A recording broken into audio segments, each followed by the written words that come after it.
What is up, everybody? It's Animac here for Anime Uproar, and after 5 freaking years of theories and debates and mystery, the UA traitor was finally revealed. And yes, we all knew it was Deku's mom all along. Okay, not really, but it is one of the Class 1A students, and this is absolutely crazy. The MHA manga is so hype right now, and tension and suspense just keeps growing, so let's get into it. If you guys enjoy our MHA content and you want to see more, you know what to do. Just leave a quick like and comment. It only takes a second, but it helps with the YouTube algorithm. And if you want a completely free way to directly support the channel, just take the time to hit that subscribe button and then also hit the bell to turn on all notifications. I know it seems like a little thing, but here on YouTube, that means a lot. Finally, this video will of course contain Boku no Hero manga spoilers, so please proceed with caution. You have been warned. So in chapter 335, the one that seemingly reveals the traitor, we start things off back at the UA grounds with All Might and the Class 1A students discussing their strategy to defeat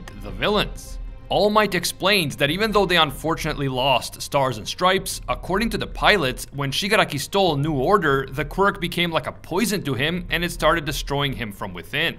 In fact, not only was New Order hurting his body, but it also destroyed a bunch of the quirks that had stockpiled inside of him. This is an important piece of information. It's hard to say how many quirks Shigaraki still has left inside of him, but some of these quirks may have been lost forever. That said, I have to caution that All For One might have copies of these quirks stored away somewhere, because we know that he and Ujiko figured out a way to copy quirks. So despite what All Might said, we can't assume that all the quirks he lost because of New Order really will be lost forever. It's possible that he won't be able to get some of them back, but you never know whether he has them backed up on the cloud or whatever. Anyway, at this moment, the heroes are using the extra time they got from Stars and Stripes' sacrifice to help get as many people to safety as possible. They are trying to evacuate civilians, rescue anyone who has been injured due to all of this villain activity, and in general, they are trying to get everyone out of harm's way before another major battle breaks out. That said, All Might knows that it will be hard to predict the actions of All For One and Shigaraki, especially when they are badly injured. Whatever happens, whether they find the villains first or whether the villains attack them first, an all-out war is inevitable. All Might then outlines their biggest targets, and of course the villains who pose the biggest threat to all of them. This includes All For One and Shigaraki in Shigaraki's body, All For One in his real body, Dabi, Toga, the remaining high ends, and the remnants of the Paranormal Liberation Front. These are the people that they really need to watch out for. But in the meantime, they have to take down all of those escaped prisoners who are causing chaos all over Japan and who are acting on All For One's orders. Since they don't know where All For One and Shigaraki are at this moment, they have to do as much as they can to weaken the villains before the final battle happens. That means taking down these escaped convicts one by one before they can join up with All For One and support him in the final battle. That is going to be a difficult and time-consuming mission, but it makes sense. Every villain that they leave on the streets now will end up fighting them during the final showdown. All Might also warns that yet more threats are sure to arise, and the heroes themselves are nowhere near as strong as they were before. Apparently, the heroes lost more than half of the forces they had back in the previous battle, the Battle of Jakku. And I think this refers to the heroes who died, the heroes who were injured, and then also the heroes who retired. All Might tells Class 1A that they must protect themselves and everyone they hold dear, and Bakugo just kind of screams at him like, "What do you think we've been doing this whole time, old man?" We then learn that Class 1A is now continuing their training with the Wild Wild Pussycats, presumably within the confines of the UA campus. And all of Class 1A declare that they will fight by Deku's side until Shigaraki has been defeated. Yup, all of Class 1A, every single one of them, definitely no asterisk. Deku tells everyone that Bakugo promised to train with him in order to help him master One For All, and after throwing another one of his trademark freakouts, Bakugo explains that he has a new technique called Cluster that he wants to test out against someone with One For All. If it works against someone who has a quirk as strong as One For All, then it will also work against the villains. Meanwhile, we see that All Might is quite hurt by the loss of Stars and Stripes, but he is also hopeful about his fledglings, the young heroes of Class 1A. They started out as inexperienced little eggs, but those eggs have now hatched into formidable heroes. All Might declares that All For One has done something very foolish because Class 1A is strong. What is this foolish thing that All For One has done in relation to Class 1A? I'll get back to that in a little bit, because the chapter then takes us to All For One's current hideout, where his real body, Shigaraki, Toga, Dabi, and Spinner are currently located. Despite getting rid of New Order, Shigaraki is still in immense pain, but the real All For One tells him that he will be fine. All For One says that as long as they bide their time, they will be able to use their quirks again. This kind of implies that once Shigaraki's body recovers, All For One may be able to transfer copies of the quirks he lost back into his body, which would kind of take away from America-chan's big sacrifice, but we'll have to wait and see what happens. Shigaraki then goes into this raging rant about hating All Might and how he wants to make sure that not a single person remembers All Might, and honestly I can't really relate to this obsession with All Might. I guess the confrontation with Stars and Stripes reminded him of All Might's enduring legacy, but like, the man is long retired and you have bigger problems to worry about. All For One tries to comfort Shigaraki by explaining that even though they weren't able to effectively steal New Order and use it for themselves, they were able to remove their greatest obstacle, which was Stars and Stripes herself. As I said many times before, if America-chan had successfully joined up with the Japanese heroes, the final battle would have been much harder for the villains. That is why All For One took that giant risk of confronting her, and even though he also took some damage, in the end it was definitely a favorable outcome for him.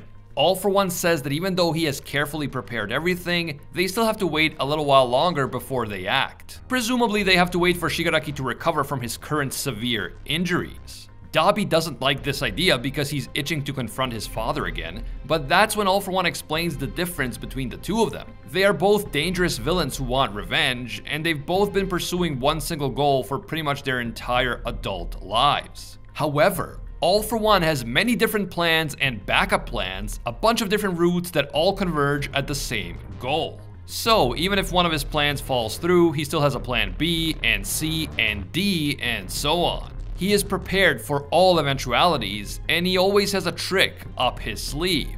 And what is that trick, you might ask? All For One says that unlike Dabi aka Toya, All For One has a lot of friends. And then we see that final page. On the very page that we see the speech bubble of All For One saying, "I have a lot of friends," we see none other than Class 1A student Toru Hagakure. Well, we see her gloves and the rough outline of her body, but you know what I mean. The text on this final page reads, "A shocking reveal. Is the traitor really?" Color spread next week. Whoa, the UA traitor was seemingly finally revealed, and it is the invisible girl, Toru Hagakure.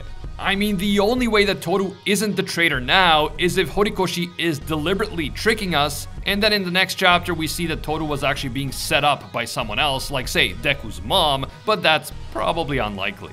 So for now, we just have to assume that Toru really is the traitor, and that is actually crazy, although not completely unexpected, and I'll explain why. But first, I just want to say that if you've been following this channel lately, then you know that I've been saying over and over again that the UA traitor plot point will return to the manga soon, because the traitor will be the one who will help the villains get past the new UA security system. So I'm actually really happy to see my suspicions were proven to be correct. Horikoshi did not forget about this plot point, as some people wanted to argue, but he was saving it for the final act of the story and for the final epic showdown. Let's frickin' go. Now about Toru specifically. She was actually one of the earliest UA traitor suspects, and shout out to fellow YouTuber Joyboy Theories who made a video about Toru being the traitor 4.5 years ago. I will link that video in the description. That is a pro gamer move right there. Okay, so let's look back at some of the evidence that we had for Toru being the traitor and why she was one of the first suspects. I won't spend too much time on this, but just real quickly, obviously the fact that she's invisible makes it difficult to determine what she's doing in any given time, which makes her the perfect traitor. Also, being part of Class 1A means she can keep an eye on all the most important players at UA. During the villain attack on the USJ, Toru's exact location is conspicuously unknown. She claimed that she was transported to the landslide area, but that's the same area that Todoroki was transported to, and he used his quirk to basically freeze the entire area as soon as he got there. Todoroki didn't seem to notice Toru there, meaning that if he just started freezing everything around him, he likely would have frozen at least a part of her. So, people were suspecting that she was lying about her location because she was the one who helped the villains infiltrate the USJ. On top of that, Toru was the person who first suggested that Class 1A students should go visit a shopping mall together. And on that same day, in that exact same mall, Shigaraki just happened to show up and confront Deku. It's almost as if Shigaraki knew exactly where Deku would be and when. The other thing about Toru is that we know almost nothing about her background and her family, which allows Horikoshi to fill in the blanks later and explain how she became the traitor. That said, things could be more complicated than we realize. Like, yes, she could just be a villain who is secretly committed to All For One's cause and has been all this time. And her family might even be a fake family that All For One created to trick the UA staff. But something else could be going on too. For example, All For One could be blackmailing Toru in some way, maybe even by threatening the safety of her parents or other loved ones. If she's the traitor only because she's being blackmailed, then we might see some interesting character drama, and she could be redeemable in the end if she decides to betray All For One. But if she is a committed villain, then I look forward to learning her backstory and motivations. Honestly, I'm fine with either scenario, I just want it to make sense, and I want Toru's motivations to be interesting and compelling. Either way, I am so glad that this plot point is back. And I'm honestly super excited to see where this goes from here. And remember earlier in the video when I talked about All Might saying that All For One has done something foolish in relation to Class 1A. Do you think that All Might was just referring to something generic like All For One underestimating the students? Or do you think that All Might know about the traitor? Is it possible that Toru already came clean to him at some point in the past? Or that he figured out what was going on but he's waiting to reveal it because he wants to feed bad intel to the villains through Toru? When All Might says this, it really felt like he knew something that we don't. I don't think that the rest of Class 1A knows anything about the traitor, but something else could be going on here, and I honestly can't wait to see what this is all about. Let me know what you guys thought of this hype traitor reveal after like 5 years of waiting for it. Is Toru really the UA traitor? And if so, is she doing it because she's a villain or because she's being blackmailed in some way? Does All Might know about the traitor already, and is he planning to use that information to get one over on All For One? And what about the Class 1A students? How will they all react to this crazy turn of events? Definitely share your thoughts down in the comments below. We absolutely need to get a massive conversation going about all of this. If you guys enjoyed this video and you want to see more Boku no Hero content right here on the channel, please leave a like to let me know. It only takes a second, but it helps a lot. And if you haven't subscribed to the channel already, do me a quick favor and click that subscribe button and then also hit the bell and select the option that says all. If you don't do that, you're still gonna miss a ton of our videos, even if you are subscribed. It's just how YouTube works. You can also hit me up on Twitter and Instagram at Anime Uproar.